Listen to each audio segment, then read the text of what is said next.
Hey guys, welcome back to the Respect the Drive podcast. I'm Tedward. Today we have a fantastic guest, DoctaM3, who is a close friend of mine and mentor. I think I can give him that. But how are you? Are you doing okay? You're restraining yourself for telling your boss how you really feel every morning when you wake up at 8:30 and check your emails and realize the demanding work that you've got to do and attempt to clean your home and not watch too much TV the whole day? Yeah. Well, one thing you can do, I highly recommend this. Go on the Instagram, find someone you follow that is just professionally hot. You know what I mean by professionally hot. This is somebody who's just on the beach or in front of a building without their shirt off or their boobs out, and they're holding a puppy and they have some silly slogan beneath that says, reach for the stars, or things are gonna find a way, and some BS, but really all they're doing is being professionally hot. Well, unfollow them. Just once a day. Unfollow someone who's professionally hot. It's very empowering. They'll be fine. They will. They'll be fine without you. They're still hot in real life. But DoctaM3, he's based down in Pittsburgh. So once again, this is not an in-person interview at Garage 42 like I would like to be doing. Garage 42 is a beautiful storage facility up in Woburn, Massachusetts, run by my friend David and Zach. If you do have a car that you need to keep out of the elements, give them a call. They'll give you a private tour, very COVID safe, all that good stuff. But I actually did just film a tour video with Zach and David, so that'll be coming up pretty soon. You get a feel for what this place is and what they can do for your vehicle. But I really liked this chat that I had with Cody. We talked about kind of the beginnings of his supercar ownership. He's known for the Lamborghinis, and he's kind of become an impressive ambassador for the brand. He's very accessible. He builds beautiful cars, but we got a little deeper than that because I had a little run-in with the law the other night. I got pulled over in my Porsche going a little fast. Not crazy, just a little bit. There's a video of it. You can determine for yourself whether it was irresponsible of me. But when I rounded the corner and I saw that dark SUV on the side of the road, I already knew I was going to make a friend. I had a good experience with this officer, and I also know that that's not the case for everybody. And I wanted to know what his experiences were. So we get into that a little bit, and I really appreciated his perspective, and I hope you do too. So without further ado, he also gives us a little nugget into his next supercar. So yeah, now without further ado, here's DoctaM3. Did you go out for National Ice Cream Day today? Cody, I eat so much ice cream every day. That's not an excuse. My life is like, you know those Christmas towns when every day is Christmas, and you go to Florida, it's 110 degrees and everyone goes in and sits on Santa's lap. It's July. I mean, it makes the 25th a little less special, but I eat so much ice cream. My mom came home. For those listening, I've been living at my parents' house for the last few months from COVID. And I will be leaving my apartment soon because at this point it's basically $1,000 a month storage facility. Yeah. But she always comes home from Whole Foods with 6 or 7 pints of Ben and Jerry's for me, and she knows her boy.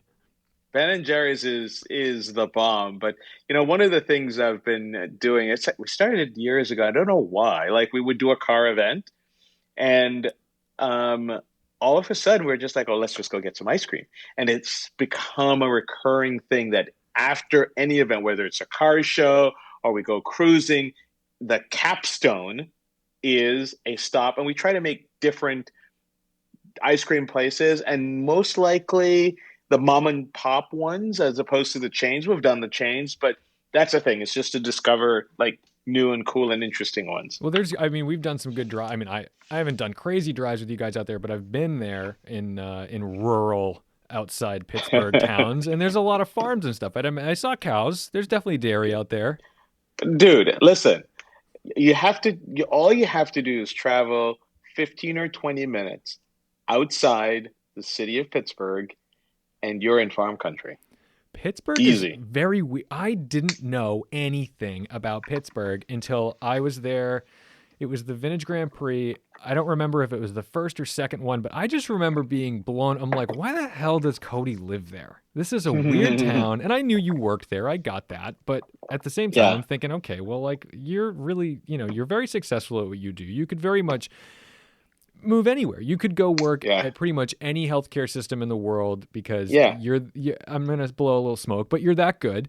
And if you wanted to leave Thank you. like the big world of Pennsylvania, it'd be pretty easy for you to do. Until I went there and I'm like, wow, this city is nuts. So anyone who just thinks of Pittsburgh as kind of like some podunk just All there. burnt out steel. Yeah, I mean, Right. there's stuff That going was my on. bias. That was my bias before I got here. I mean, I thought of Pittsburgh as one, Midwest, and two, steel, Rust Belt. I mean, that's how it's presented. I think anybody who comes here is blown away by what they find because it's not what my preconceived notion was when I got here. It's meds, it's medicine, it's education, it's tech. Google's Eastern headquarters is here, CMU and the robotics. What is this? Uber, the self-driving stuff. The headquarters was here. I mean, Alex crazy Roy's, stuff. Alex Roy down is here too. Yeah, you exactly. you bump into him once in a while. That's very strange to me. Oh, that's so awesome. What were you driving when you got there? When you moved to Pittsburgh, what were you pulling up in? When I got to Pittsburgh, I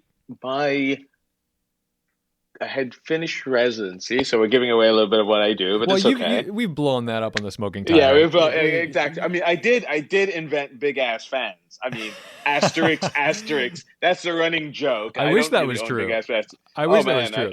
I would be in a totally different position, but I think when I first moved here, I had a 3. Yeah, that's right. I had the 328i.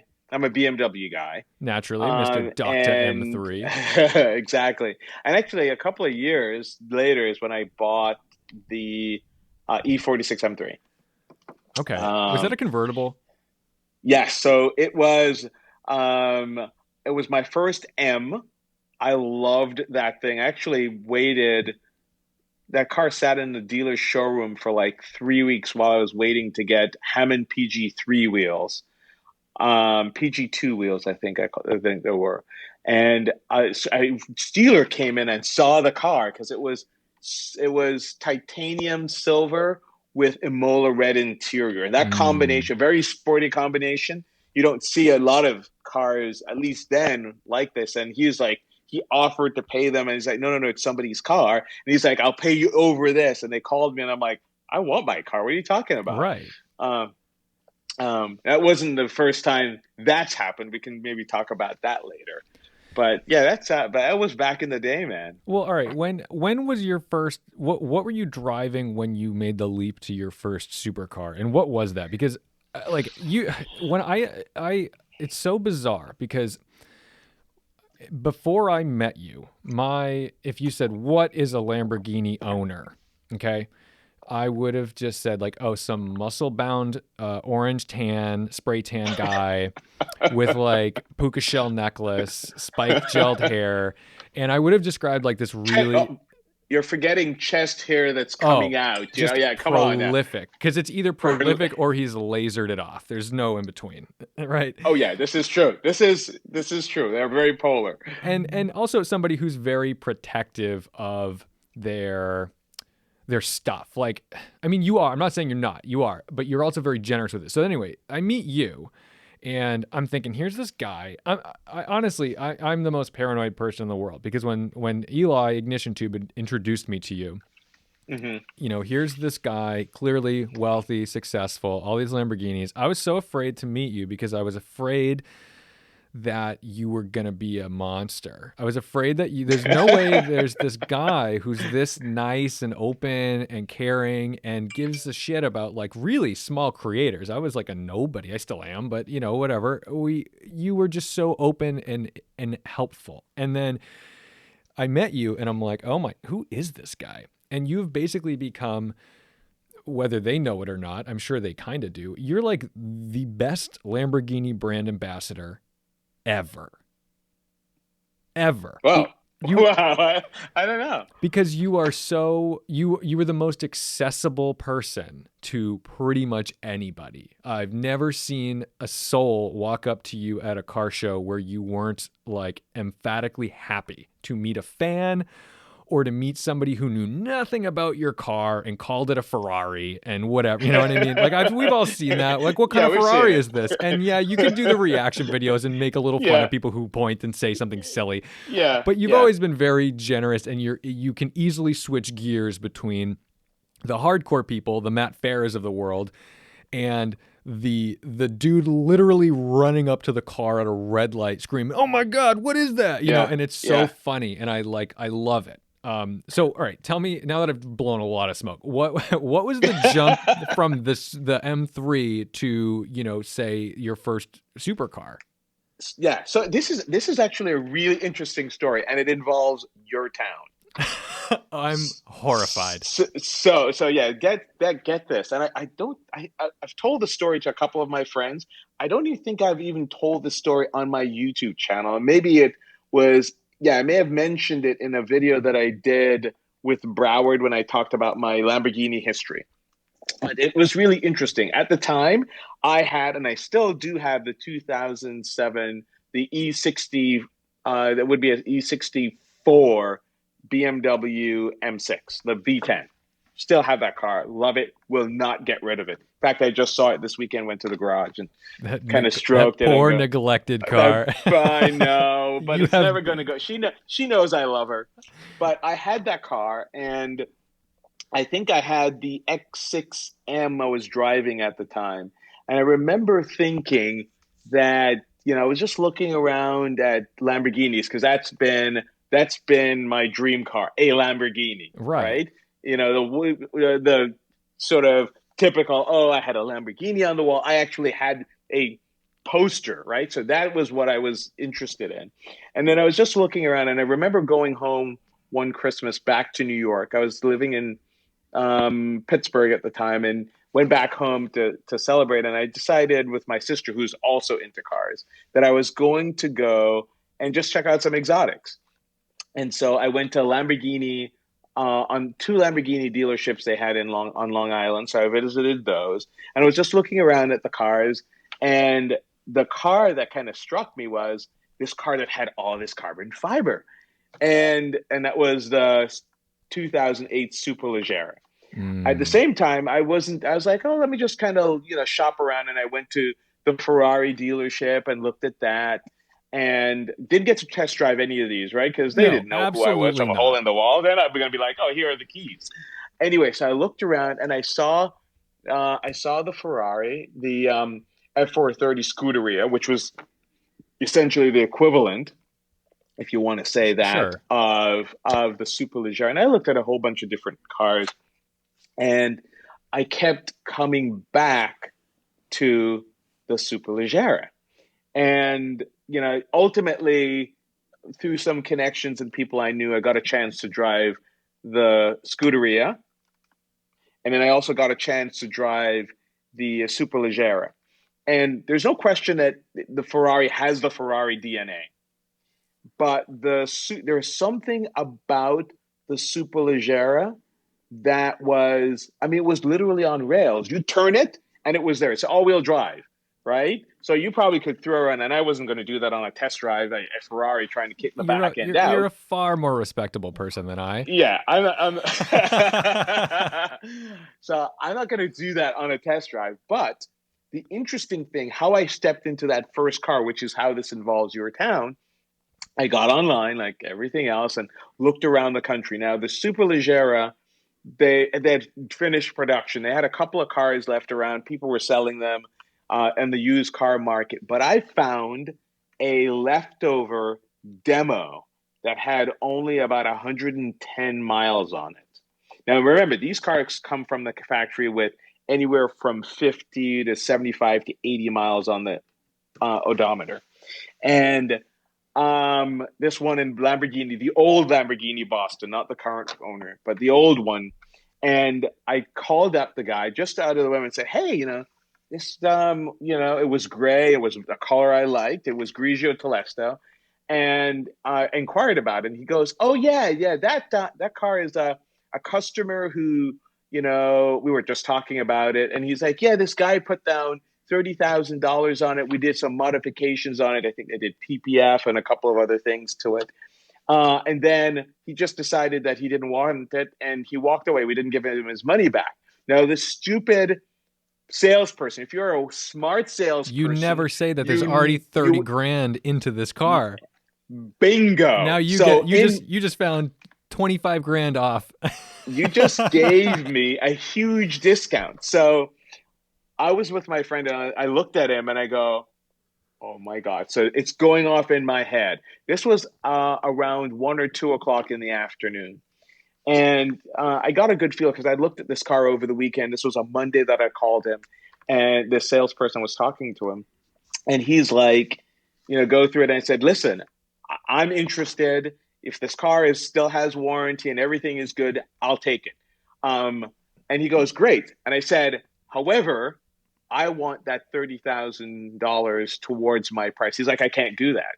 I said, well, listen, I am prepared to call my bank right now to wire this money. My bank closes at 4 o'clock. By the time we're done, sold this guy. So I said, listen, I will wire you this money by 4 if you accept this. So we have 2 hours, right, to do this deal. And I knew they'd been sitting on this car now for almost close to a year at that point.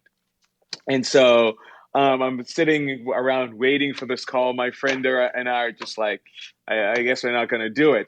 And I kid you not, 15 minutes, so 3:45 p.m., he calls me back and he goes, okay, we will do it. And I was like, awesome. I already told my banker that they needed to wire it. And they wired it that afternoon, literally, because everything was queued up. I didn't think it was going to happen. But that's how I got into that car, which was, I think they were asking $185 for it something like that. And basically I got it essentially for about $150. That's $155. insane. What are those worth now? Aren't those kind of high now? The funny part is, because I just sourced one for a buddy of mine, they are still selling for a low of about $125 to $155. So about what I paid for my car. That's crazy. Well, you know what? Listen, that was a limited run too, right? I think they made 250 cars worldwide or 350 cars worldwide. My car was the second rarest color. So my plate was one of 24, because in Grigio Telesto, they made 24 of those worldwide. The white was the rarest of them all. They only made 10 white cars. And then they made the orange and a bunch of other colors. But that was pretty insane. And so that's how I acquired my first Lamborghini, and I could never pull off a deal like that with a Ferrari for the Scuderia. Were you a shrewd negotiator, to steal Ed Bullion's lingo? Oh, I was. Or did you get that from your friend, or is that just you? I mean, I know your mom is fairly entrepreneurial, so I figure you got to get something from mom. Oh, well, listen, like most guys in the car world, I mean, we buy and sell cars all the time, right? I don't. I am afraid. I hate selling cars. Well, you know what? I've had regrets. Like, I should not have sold that E46 M3 that I'm now looking for in a coupe version. And I see that car. Last time I saw it was a few years ago, and it's in bad shape. It's old significant other. You don't want to go back there. You are so funny, because I will watch you build and spec a brand new Lamborghini from the factory, yet you will still send me Craigslist ads on M3s that are like $17,000 going, I don't know, man. Should I do it? I'm like, I don't care, Cody. It's 17 grand. You can make the mistake. But you make me worry, because I'm thinking, oh my God, he's telling me, should I buy this M3? It's nice. Go ahead. It's $15,000. You'll be fine. And then I'm thinking, God, he's specking out like a $600,000 car next week. Like, should I be worried about you? But no, but it's you're looking for the thing that does it for you, right? I don't want to spend 15 grand and then get, we have a friend of ours now who's, going through his own trials and tribulations of his purchase. Yes. You don't want to end up with a piece of junk that you're just like, oh, I regret this. You want to buy it, you want to enjoy it. It's true. You don't want to regret. No, and you don't want to you don't want to be that close with your BMW mechanic, right? Exactly. I love them. Yeah. So all right. All right. So you sell that. So I got that car. Yes. And I don't want to go too chronologically, but like I really want to just get into the first few cars because I'm fascinated by this, and I don't think we've ever talked about this. All right, so this car, you've had your fun, but now you're a working man. You're enjoying yourself. There's some money coming in, and now you're like, ooh, I could have another thing. So what's next? So here is what was next. So that car.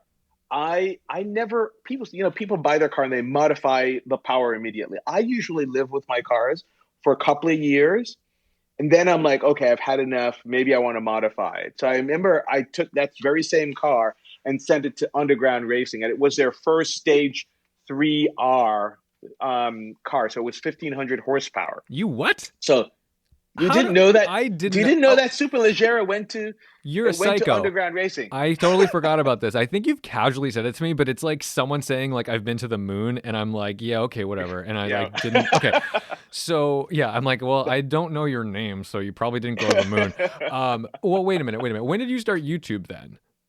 So my YouTube started way before this. My YouTube started back when I was just acquiring my M6. So this was this August of 2006. So that was like 7 months after the birth of YouTube. So I'm one of the original automotive YouTubers. Like you really are. We'll talk about that later too, because that like you have like deep connection. Like, don't make it sound. No, it's insane, Cody. It's so funny because you are like one of the most OG YouTubers, and I could literally name anybody, and be like, "Hey, I'm in this town. Do you know this guy?" And if you don't know him directly, which is already rare, you're like, "Let me give someone a call," and within 2 seconds, you're like, "Just tell him I sent you." It's just people. It's just, you know what though? It's being a people person, right? I mean, it's networking, and that's one of the things for success, right? It goes back. This is why I think you're like the best brand ambassador for Lamborghini, because you can literally walk this whole earth with just making friends. It's insane to me. It's insane. I love talking to people. I love meeting people. I love new experiences. I mean, all around the world. I mean, I've been fortunate to be able to travel like you around the world, and it's fun meeting people and talking to people, especially about something I'm passionate like cars. Exactly. Well, now that you've schmoozed the UGR people, you've got 1,500 horsepower in your, which is already kind of funny because today I think if you said I took a Superleggera and put turbos on it, I'd be like, oh my God, no, don't touch it. It's rare. And you go and you friggin' all right. So but the funny part is that car never came home. That car never made it back to Pittsburgh because, and we can do this another time, but that little story snippet was there was an orthopedic surgeon from Southern California who apparently needed an emergency twin turbo Gallardo. Oh, and as they do. I need a 1,500 stat. No, this thing is, this car is a 5 to 6 month build. So I gave it to them in November, and it now come around spring, and my car is getting ready for the driving season. Obviously, in Pittsburgh, in California, it's driving season year round. But this guy, apparently, I didn't know at the time, had crashed. They had done a Gallardo for him. They actually did a Viper for him, which he promptly wrecked. So they love him. He's a return customer. Oh yes, a return customer. Just survive. Did a Gallardo for him. As long as he survives the impact, they're selling another car. Exactly. So they sold him. So he came to me with a dollar figure, and I'm like, no, I want my car, blah blah blah. And this is going to feed into my sequence of cars. Then they came back. I said no. He came back with an absurd number. Now, my dad told me never, unless there's sentimental value, never get too connected to metal, which I still don't buy because I'm connected to. But I know you. I'm hearing you say those words. I'm hearing them. I know they're not rooted in your. There's no truth in them. Trust me, there is regret there, as you can tell. But this guy, the offer that he made was so obscene. It was basically twice the value of the car and the actual build. Wow. And at that point, I was just like, okay, you got it. Yeah, the check clears. Goodbye. Now, incidentally, just around that time, I got to see the unveiling of the Aventador. So Where was that? that was in New York. So New Okay. York, Lamborghini invited 100 potential customers from around the world. Those were the first people that they showed public the car, but you had to leave your phone and all this sort of stuff. And I remember sitting there. Now, that weekend that I went, so the weekend, Monday, I was going to put a deposit down on a Mercy 670 SVI, white one. The deal was made. This was with Gold Coast. Deal is set. They're the ones that got me connected to go to New York for this unveiling. And I brought two of my friends. One of them, we won't mention his name, a certain YouTuber. And the other one is a buddy of mine who actually was in Saudi Arabia, who's now back.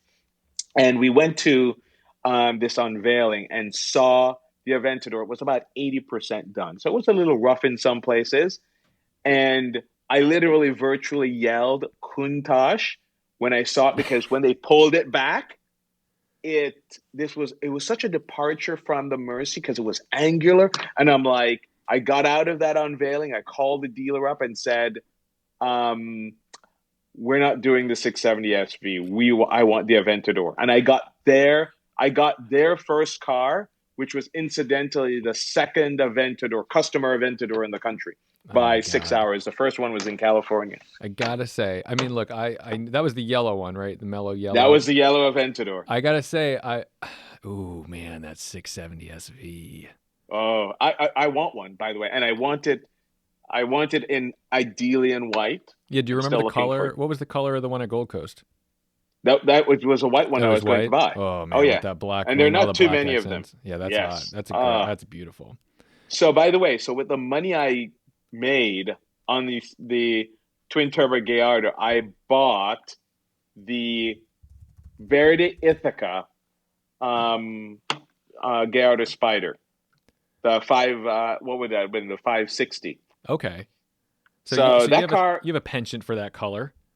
Oh, well, that was the first time I saw that thing in person. I loved it. I had it. It was my bridge car because that was the year that they had the tsunami, by the way, in Japan. So my car, the Aventador, was supposed to get here in the June, July timeframe, and everything got pushed back to the fall. And so I needed a car for the summer because we'd sold the Gallardo Superleggera. The Aventador was now delayed. And so I pulled off, talk about shrewd negotiation. So I knew that I was going to have this car only until October, November, when the Aventador came.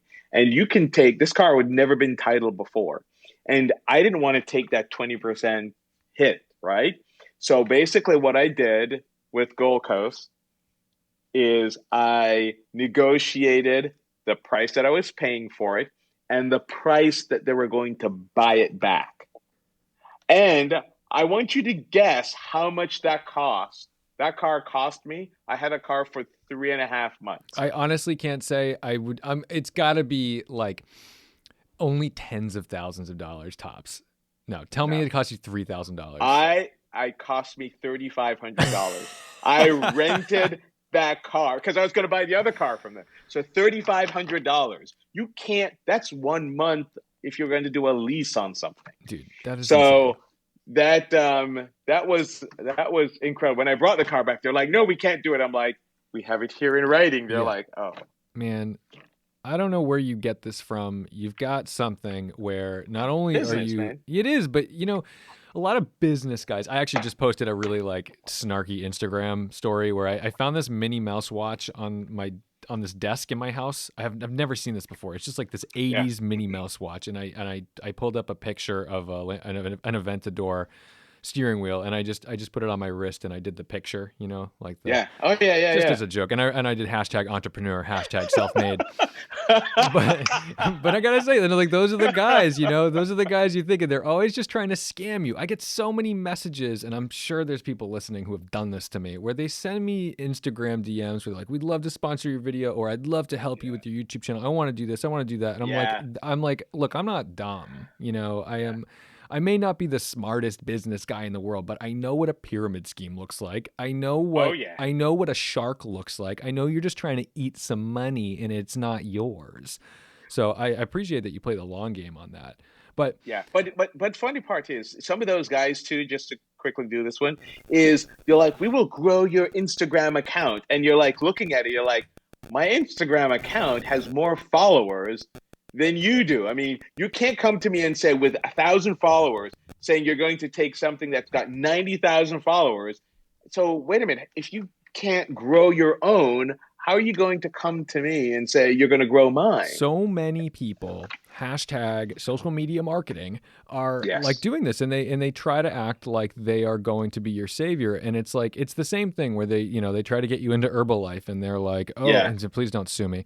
They're still in existence somehow. But like, they come to you and they're like, oh, you could make up to $65,000 a year. It's like, oh, cool. Well, how much do you make? And they're like, oh, well, I'm just getting started. And, and I'm like, well, so you've made nothing. You've spent $3,500 on product. And now you're just trying to recruit me so you can get your $50 a month kickback. Exactly. I get it. It's just very frustrating. I hope, and, in this time, especially with COVID, when people are losing their jobs, things are not going great for a lot of folks. This is when those types of businesses thrive because people are fearful. So they're like, they can recruit easily. And, I'm sure you've had your share of sketchy sponsors who want to jump on board the DoctaM3 train. Oh, yeah. It's messed up. But, I mean, the biggest thing for me is that you drive your cars a lot. How many miles did you just clocked something big on the Performante? On both of them, actually. I just crossed 10,000 miles on the Aventador. And again, that's a limited edition car. We haven't talked about it yet, but that car stays in the collection too. But the Performante is now just over 16,000. It's actually, that car has more miles than, well, that's not true. The i8, which I drive every day now, has only Do you still have that? It's 10. Yeah, I don't think I'm going to get rid of that one. It's got 23,000 miles, and the rate I'm going, certainly if we didn't have COVID, the Performante would have blown it by it already, but the Perf will pass it this year. I've got to laugh at your i8 as your daily, only not because like it on paper, it makes so much sense. It's pretty economical. It's really easy to maintain. It just does the thing, right? You put which is funny. You probably have some sense of guilt of your carbon footprint. So, you're offsetting it a little bit, when you, I do. You're not driving a V12 or a V10. But I tell you, the i8 is one of the most frustrating cars I've ever had to get in and out of. So I laugh because like if I were, quick, I got to get somewhere. I'm on my way here. You never drive. You're never supposed to drive your fancy cars, your fun cars when you have to be somewhere. You only drive them when you want to be somewhere. Want to be someplace. Whereas the i8, I feel like I would probably be so irritated and slamming that door when I get to where I'm going and I'm late for a meeting. And I got to laugh. It is funny. I think you get used to it. I mean, it's, it is true. Anything with a tub, same thing with the McLarens and stuff, right? Climbing over to get in. Although the i8's, because it's a regular height, it's kind of high. But I mean, I just get used to it. I love that thing. I'm in love with that car. I mean, it's been my longest daily. But I've decided I'm going to keep it. I'm going to replace it. I'm going to have another daily, but I'm keeping that car in the collection. I'm going to preface this next segment, and we don't have to talk too much about it if you don't want to, but I did notice, I mean, look, you are prolific in the YouTube community, on the Instagram community. People who know you know you. I mean, look, you can go to pretty much any car show and there's going to be some fan running up to you, and it's interesting because whether or not they're like actively watching you, you are like legendary. The other side of this is you are still a wealthy black man in America. And I have been shotgun in your Aventador before. And you were talking to somebody on the other side of the car. And somebody walked up to me and asked if the car was mine. And at first I'm like, he's my chauffeur. Right. And I'm like, what the hell are you talking? Now, first of all, there's a couple things I want to like just color, some texture with this. You almost always look like and I don't think you golf, but you almost look like you're ready to go golfing. Like the funny part is I don't even golf. you are like, and to put, the reason I'm saying that is because I usually look like I've just mowed a lawn. That is just me. And although I will have apparel that's occasionally that will have Lamborghini on it. I am not the I'm not the Ferrari guy that No, no, it's the because hat, the no, shirt, you don't the look like underwear, the no. pants, the shoes, the socks. No, but I guess what I'm trying to get at is just I mean, adding that texture only because the Hmm. only reason someone would ever look at the two of us in that car, especially with me not driving the car, and ask that Yeah, question has to be something unconscious bias, racially charged thing. yeah, And I'm wondering, yeah. like, what is that like for you with a relationship with either the public or like just the image of you in a car like that? Because your cars are flashy. Your cars are like very flashy, Oh yeah, objectively. they're not subtle. They are no. You have a purple Lamborghini, a green Lamborghini, a blue Lamborghini. Like it's amazing. I love it. Also, because I know you, it's almost like comical because you're not really a flashy guy. So when I see you in these cars, it's like I'm watching a kid on a roller coaster, like Yeah, who's just used to going to like regular school every day, and then it's like, but their real passion is like the Superman. You know what I mean? yeah, And yeah, so I like it's great watching you light up in those cars, but on the other hand, it's like you also have to deal with like the image of that. yeah, yeah. And So I I mean, mean, what is that? the truth of the matter is, whether it's unconscious bias or it is the presumption that, and I've heard it too, like, oh, it's a rent. I mean, I've heard people, Oh, you've it's seen a it in the reaction video, rental. it's Oh, a rental. Oh, you can't own it or whatever. And people will even ask me deliberately, is this your car? And the funny part is when I first started YouTube, actually, nobody knew who DoctaM3 was. You saw hands. And then, at time, because I would have some of my friends, like Danny would drive my car. And so you would see different color hands. And everybody was just like, well, who the hell is this DoctaM3? And it was like that because I first of all, I don't see color, and I wanted the channel was supposed to basically put you. I started those early point of view videos, right? I wanted to put you in the driver's seat. I wanted to make the statement that anybody, if you apply yourself and you have the passion, could be the person behind that steering wheel. right. But once I finally came out from behind the camera, I mean, most people were just like, okay, it's cool. And the vast, vast majority of people are like that. But you still get it. You get the questions that are asked in a certain way. You get some of the snide comments. And you know what? I learned something a long time ago. Listen, and I'm a an African American and most of the times have been the only one or only one of a few XYZ, right? Right. And so, oftentimes it's pressure is he representing his race? And what you see is what you get. You know me now very well that the presence you see on camera, that's not made up. I'm professional. No, it That's is the you. same thing. Right. And I learned a long time ago that you can't never let them see you sweat. I think never stoop because there's sometimes people are trying to bring you down, right? They're trying to bring you down to their level. And you can play that game and you can get down and dirty, but then you're both pigs in the mud, right? Yeah. And you try to elevate it. And then you see me, there are times even my most ardent critics, and there are some people out there that no matter what I do, right? I don't meet their cynicism or whatever it is with more cynicism. I tend to turn it around and be positive about it because that's really who I am. That's the kind of person I am. And I try to lift people up. And I recognize that you're never going to be able to do that to everybody. You're never going to please everybody. It's true, and I think It's just the way it is. a lot of folks don't know that on unless you're a YouTuber, you don't know that there's a thing called there's filtered comments, right? A lot of people Mm-hmm. don't know about this. So when we look at our comment section, there's the published comments, which someone says, "Hey, great video, thanks," yep, Yeah. posted, done. Yeah. There's the spam filter, which is like if someone posted a URL to Yeah. Herbalife.com, join the pyramid. Yeah. Man, what am I on today? This is not You're good. so. I'm Oh gonna my get sued. God. But then there's also the filtered one, and the filtered comments are usually real comments that are Yeah. blue. I guess they're often They vile. can be inflammatory. They're just. I mean, I've had comments with the N word Oh in it. yeah, And I mean, I see them, but again, whenever somebody, and this is true in real life, right? So for your folks who are listening to you, right? Um, when somebody does that, what they're trying to do is exert some degree of power and control over you.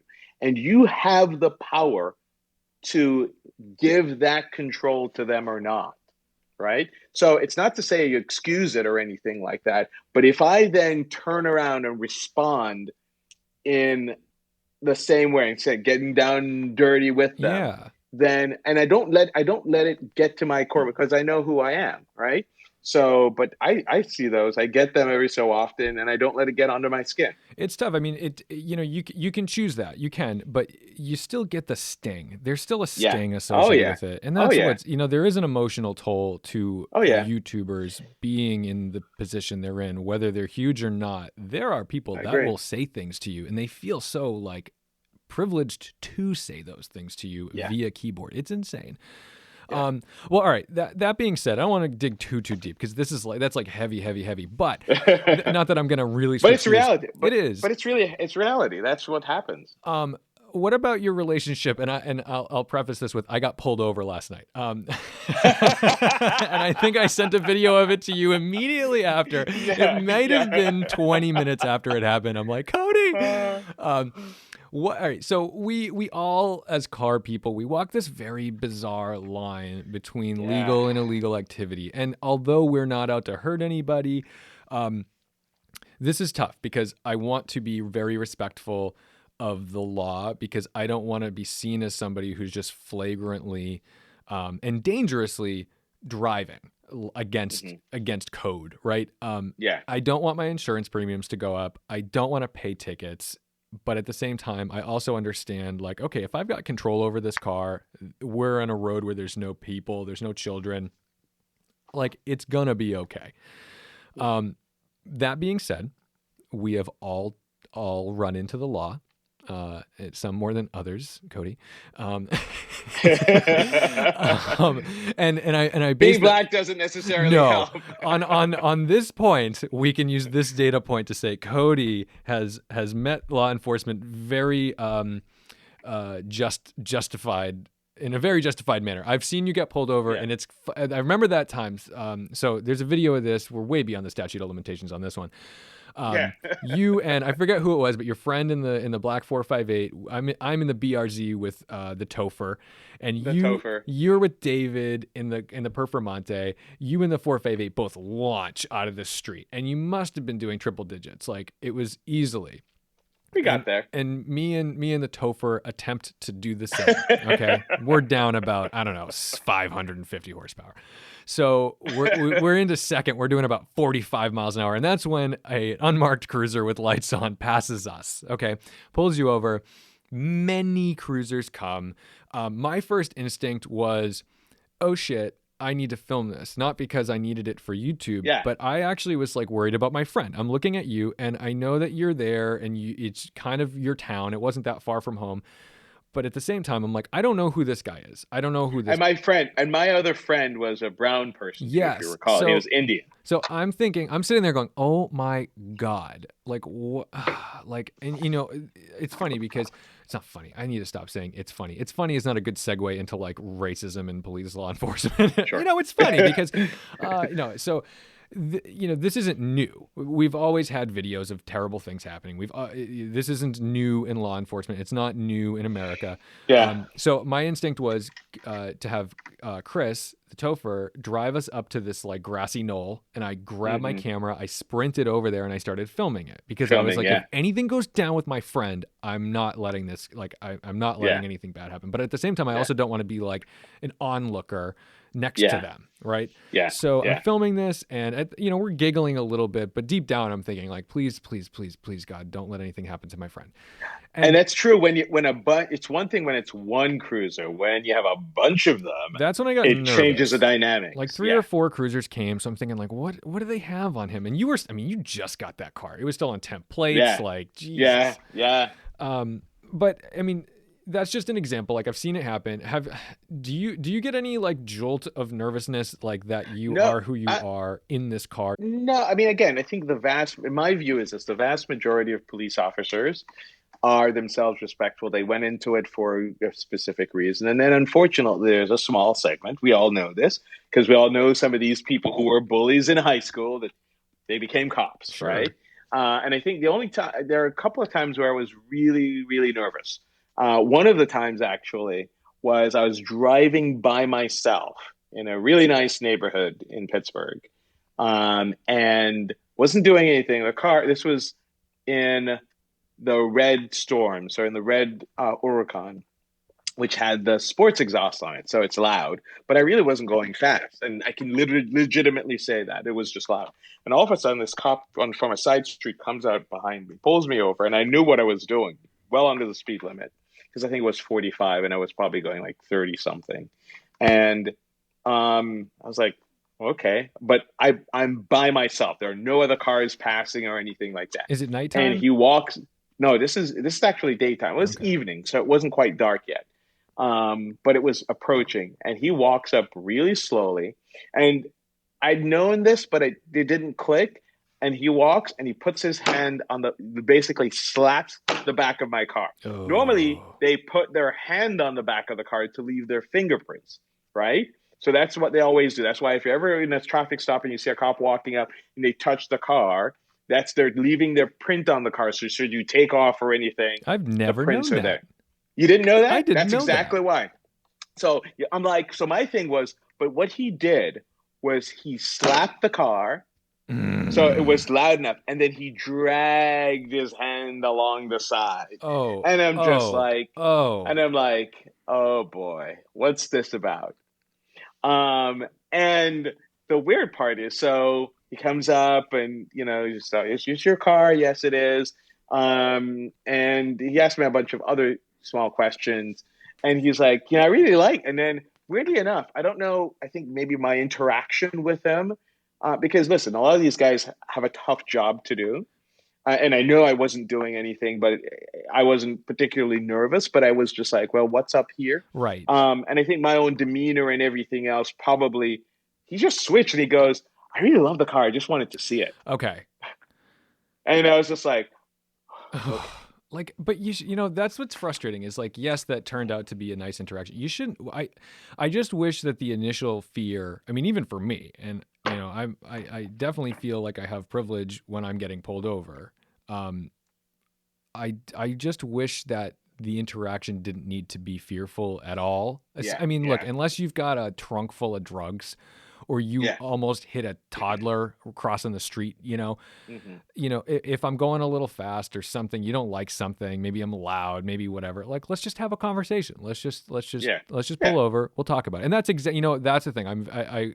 I was debating even putting up the video last night for today, because I had a good interaction with the police. I did. And it wasn't just because he gave me a verbal warning. It was that he didn't approach me as a monster. He was just like, do you know what I clocked you at back there? I'm like, honestly, I don't. I'm like, this speedometer is not backlit very well. I don't know. Yeah.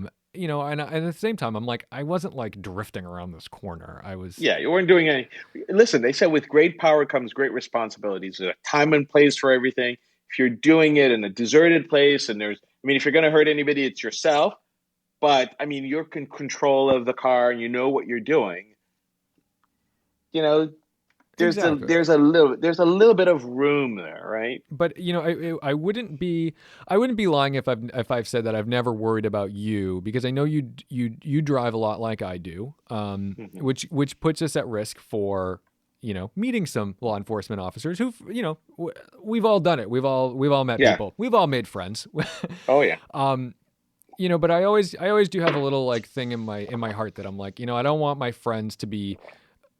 To be degraded by anybody. And that's not a statement at law enforcement. It's a statement about unconscious bias in America. Yeah. I mean, everybody. In general. Everybody. Yeah. Well, you see it. I mean, I've been to even businesses where I've attempted to park, and it's clear that I wasn't particularly welcome. And I don't know if it was because, it could be because I have a certain car, or it could be because of who I am.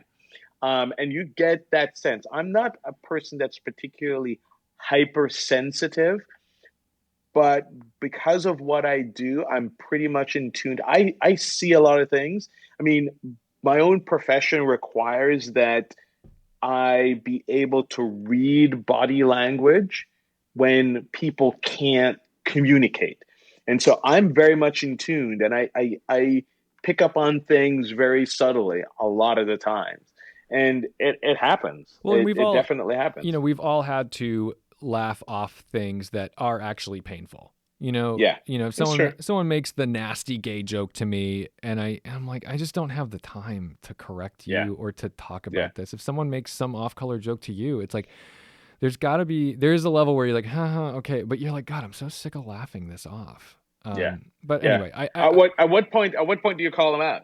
Right? Yeah, it kind of depends on my energy level, to be honest with you. If I've just had a granola bar, Nature Valley, we're ready to go.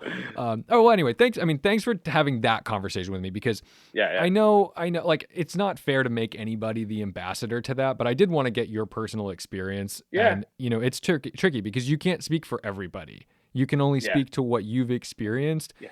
And I think by giving some texture to your experience, it shows that like it's not it's not just what you hear on the news. It's not just this. It's not just It's that. real. It's real. I mean, it's It's out real. there, and It happens. and Oh we yeah, and we do have to worry about our friends who could be compromised in that position. yeah. I agree. And again, there are times. Can you imagine that other people who look like me that maybe are not even in that kind of car? Right. I mean, if you're in like a That's even dilapidated worse. Corolla, Yeah, you've got to yeah. like that's the You're thing. working 3 or 4 jobs and you've got a busted taillight that happened yesterday and you I haven't been able to know. fix it. Oh my God. All of a sudden you could lose your life just because you get pulled over for a headlight that's out, or you missed using your turn signal and you're dead. But remember too, like, a reason why you think that way too is because we've all seen on the news. Yeah. I'm no celebrity, right? But we've seen celebrities that have been pulled out, that are driving their nice cars, that are in their nice neighborhoods or whatever. It happens to them And too. right, Yeah. They're like, what right. are you doing here? Like, I So live there. Like, my house is yeah. right there. Oh, all right. And Anyway, I haven't, anyway, yeah, I haven't, we're going to go way more refreshing in a second. I wanted to just put that in like the end to the middle, but, yeah, um, yeah, all right. So because COVID, I mean, first of all, wear a mask, right? We're on that path. Are we happy with that? yeah. Listen, I have, and again, I'm in healthcare, guys. And you know what? Too, somebody actually asked me. I don't know if you know Carlisle's Pick. He's a YouTuber from New York, actually an old time YouTuber. He used to do mostly bike stuff, and he's like, I think works in investment, Wall Street or whatever. Really nice guy, solid guy. Sent me a text message this weekend asking me, I think it was on Thursday or Friday, asking me about this, about the car community. He's like, do you think the car community? I mean, I'm seeing these huge car shows that are happening. Nobody's social distancing. Nobody is wearing masks. What's up there? And I said, listen. I see it, but I think my experience, at least where we are, and when I look around certain places, I see like Columbus is having their cars and coffee. They are parking the cars every other slot. People there, again, there's a hot spot. They're wearing their masks and so on. I will tell you this, that people still think this is like the flu. You see somebody, even if they go into the hospital, a family member goes into the hospital, you can see what this person is like with the flu, and they recover or whatever, right? You don't want to see somebody with COVID that's dying. It is one of the most painful deaths I've ever, and I've seen a lot of stuff. I mean, I've Yeah. dealt with trauma. I hope our listeners understand who this is coming from. You've seen a Yeah. lot in the healthcare field. I've had to help put people back together that have been in car wrecks. Yes. Right. And I've seen some gory stuff. Seeing somebody with COVID, and this is not just elderly people. I mean, we lost. I know somebody who is in their early 30s. We lost a 9-year-old. My friend just told me, and then even a 9-month-old die of COVID. So this thing that the young people were invincible, and it's BS. And the worst part is the younger folks tend to be carriers, but they're passing it on to other folks. So it just makes this lockdown on where we are get extended so much longer. So the bottom line is masks work, wear them, social distancing. If we're going to control this thing, we've got to do it. I am not drinking the Kool-Aid, I can tell you, because I am a frontline worker. I've seen it. I have friends. One of my own colleagues, one of the guys that I trained, got admitted 2 weeks ago with COVID-like symptoms. He tested negative. But all the signs, all the radiographs, all the CTs definitely COVID. Few tests later, it comes back positive. Young guy, hospitalized. Yeah. On a ventilator. That's really scary stuff. I mean, younger than me. That's crazy. So what, I mean, on a positive note, I guess, what do you do? All right, your Performante didn't get 16,000 miles on it from sitting around Pittsburgh. You trailer that car everywhere. That thing is, not you personally, you've got, that car is concierge service picked up at your home and delivered to you in California. I love what you do with your cars, because a lot of people buy these cars, they either sit in the garage, maybe they go to a track day, maybe they go to a few cars and coffees. You literally are like, I'm going to be in LA for a week, so I want my car. I love that. This year, not really happening, because no, you're not doing Pebble, you're not doing Car Week, you're not doing all this fun stuff that you are like religious about. So what's your car scene this year? So the car scene this year, I mean, trust me, this has been rough. I mean, I think for all of us, right? This is your guys can all relate. This would have been the 10th year of doing Car Week. I've been shipping a car out, just enjoying it. And at the end of the day, why do I even do that? It's about the experience. It's not even so much the car, because I think, and you've heard this all the time, right? It's the cars that bring the people together, but really at the end of the day, it's the relationships that you form. It's the experiences that last a lifetime, those memories that last a lifetime.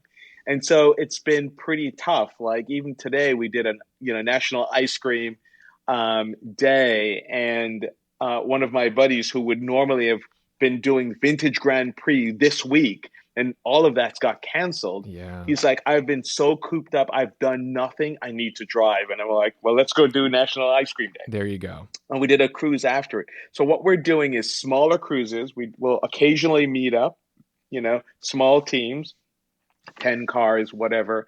So we can social distance and it still have that sense of camaraderie. And I think a lot of what you're seeing, you don't see these big organized events as much, but people are still kind of going out. And the ultimate social distancing, frankly, is getting in your car and driving someplace. Right.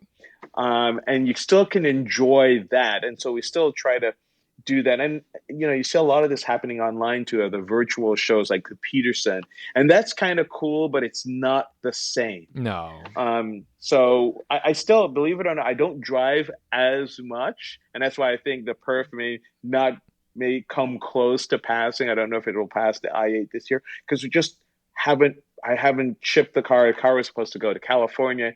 It was supposed to do a Spade Rally as well, which was a trip from Canada all the way through Taylor the Dragon and then back to Pittsburgh. You're going to get a hell of an insurance rebate this year. They're going to be like, oh, wow, you really, that's a big number, Cody. You didn't try. You didn't drive very much. But I think all of us, it's incumbent on us, one, if we're going to get through this, that we be cognizant of all this sort of stuff. But at the end of the day, we've got to live, and you've got to find things that you can do. Should go outside, you can drive, you can, do whatever you want, but find creative things to do and not, get so depressed and stuff. There's still things we can do to still have fun. That I can relate to. One thing I can't relate to is that I don't happen to have a bespoke Italian supercar being built for me in Italy right now, and I'm currently you're currently not allowed to visit it. So it's you can't fly to Italy to see your car. Exactly right. So last summer, actually just a year and a month ago, so 13 months ago, I flew to Italy to go to the factory to meet with the designers to tailor spec and this was an incredible thing for me. The incredible part was not only being able to go there to spec out my car, like everything. In fact, it has the project actually has a name, and I'm going to give you a scoop. Yes. Nobody know this. So if anybody knows this now, it's going to be through the Respect the Drive podcast. This project is called Project Chaos. Brilliant. And that's all I'm going to say. This is a bespoke paint design, interior design. I mean, like everything about this Aventador SVJ Coupe was bespoke. And the first time I put something together was literally 2 years ago. It's actually 23 months ago. But it wasn't the final spec. When I went to Italy last year, we nailed down the spec, everything. I flew there with my dealer, myself, and Alex, my designer, Automotive. And we put this thing together. And talking to them, they were so excited about this because it showcased ad personam so much that they wanted to host a party when the car was done in Italy. They don't do European delivery. They're too small a company. So they're going to host a party there to do a global launch of this car, because it essentially was going to be a one of one, even though it's one of 900. Yeah. And then what they were going to do, and I'm kind of telling a lot of people this now because I'm not sure it will happen, obviously, certainly in this climate, was they don't have European delivery. They're too small a company, but they were going to make a special exception to give me the car so I could tour it for about a week to 10 days through Europe.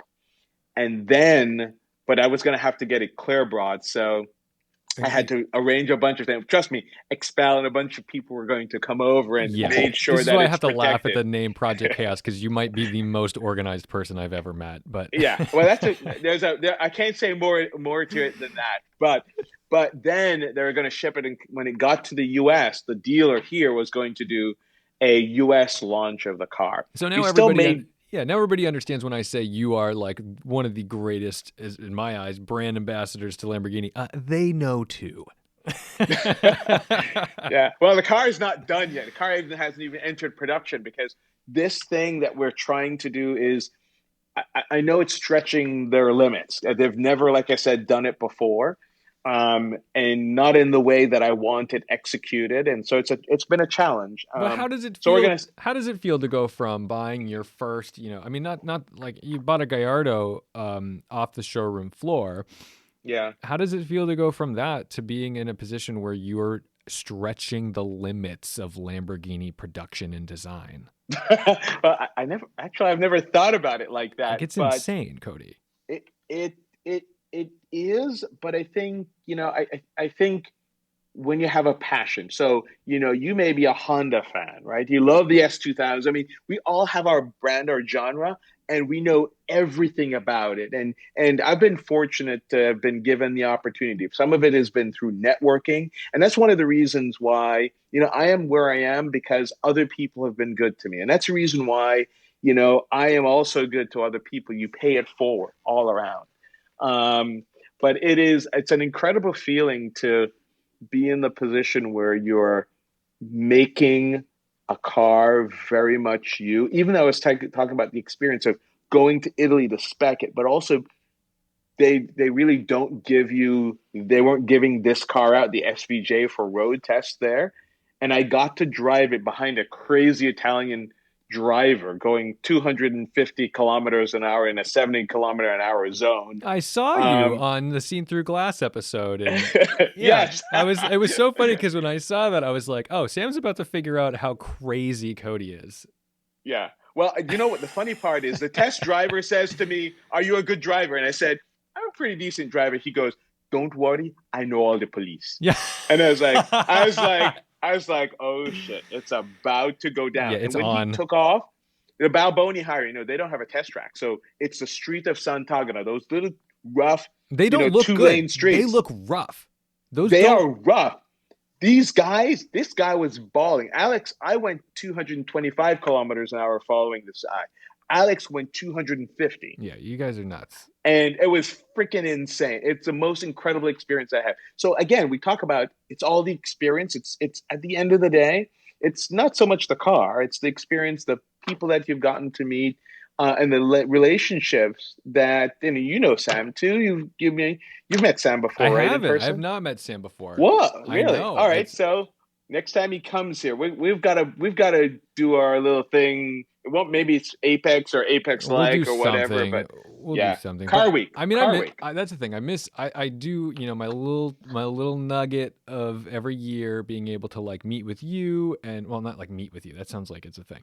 Hang out with you. But we always tend to do something with other people.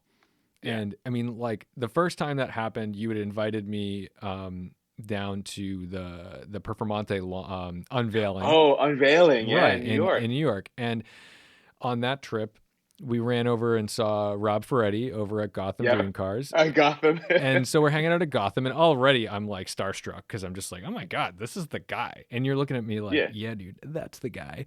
And then I remember I'm like a kid in a candy store, and like I'm sitting next to you, and I'm like poking your leg, like Cody, see if he knows Alex Roy. See if he knows Alex. So you're like, all right. And you didn't leave me hanging. You like immediately were like, hey, do you have Alex's number? And he was like, oh yeah. Let me text him right now. And I remember looking up at you like, oh, he's doing it. Calls Alex. Alex is like, DoctaM3, yeah, get him over here. We go there the next day. I mean, you've really, like, I gotta say, I owe a lot to you for bringing me into the YouTube world as an equal.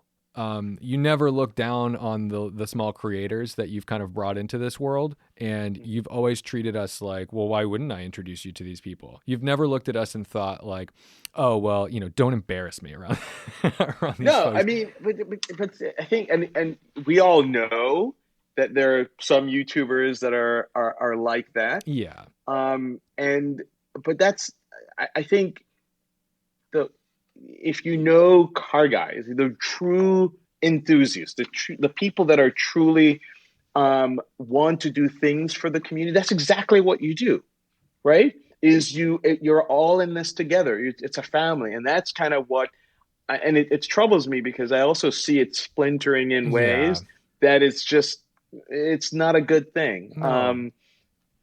But I'm hoping that the majority is of things like this where we support each other. And we're also, I mean, it doesn't mean that when we do wrong that you don't get called out on it. No, of course not. And we acknowledge it, and then, we be better for it, right? Right. And I got to say, I mean, look, I've met a lot of people over the years through YouTube, big folks, small folks, lots of people. Mm-hmm. I can't think of any other people. I mean, I think I've talked to you every single day for 4 years. Yeah. We talk a lot. Every day.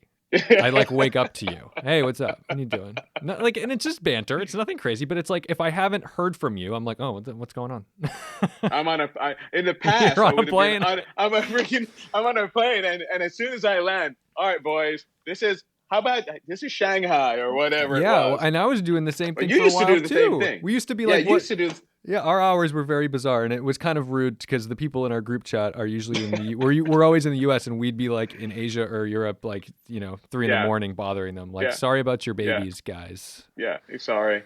Well, I really appreciate you coming on. I mean, I feel like when we have like good, solid talks, I always walk away feeling refreshed and like, oh, that was the perspective I was looking for. You're a smart guy, and I like your very wise, tolerant, and just creative way of thinking. Yeah. And it makes me feel like the world can be better if we all had you as a mentor. Well, like I said, it goes both ways. I draw my energy from the people around me, and it's even in our own friend group. I mean, it's the same thing, right? It's we all support each other. We listen. It doesn't mean we're all happy all the time. And it's good to have somebody there to kind of help prop you up. There are times I was just like, all right, I'm done with YouTube. Yeah, we're done. Or I'm just, right? And it's just like, soldier on. And, we talk amongst each other. And I think at the end of the day, and I keep coming back to it, it's all about community. And as long as we recognize it and do the sort of things that we can to support, I want to see the community do the things that I'd be proud of. And I want to make sure that I am doing my part to, hold us up. You're not going to see me doing donuts or doing, high speed runs in Manhattan in the middle of a pandemic. I just don't.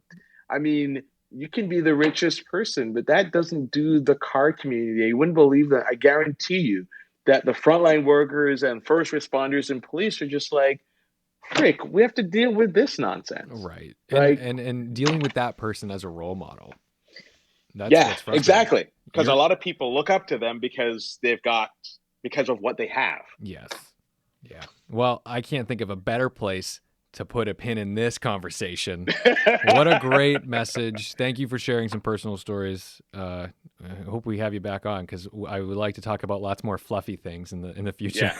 Yeah, no problem. I'd love to come back on the Respect to Drive. This is really awesome that you're doing this. And by the way, I will say to you that this is another one of those examples of giving back to the community, right? So you're getting folks on that are interesting. Not saying that I'm an interesting person. I appreciate you inviting me on. You're allowed to own that. I'll give it to you.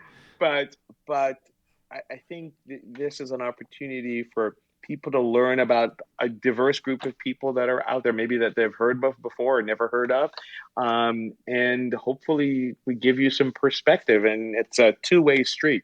So that's good. Awesome. Thank you so much for inviting me. I appreciate it, and look forward to doing this again sometime. That was my interview with DoctaM3, and I really appreciate him for being so open and honest about his own personal experiences. We can never expect anyone to just be the, I guess, ambassador to a topic, right? But what we can do is we can talk with our friends and get different perspectives. So for that, I am thankful, and I'm glad that my friends can have open dialogues with me and that they'll let me publish them on the internet. So with that said, many more to come. Don't forget to respect the drive.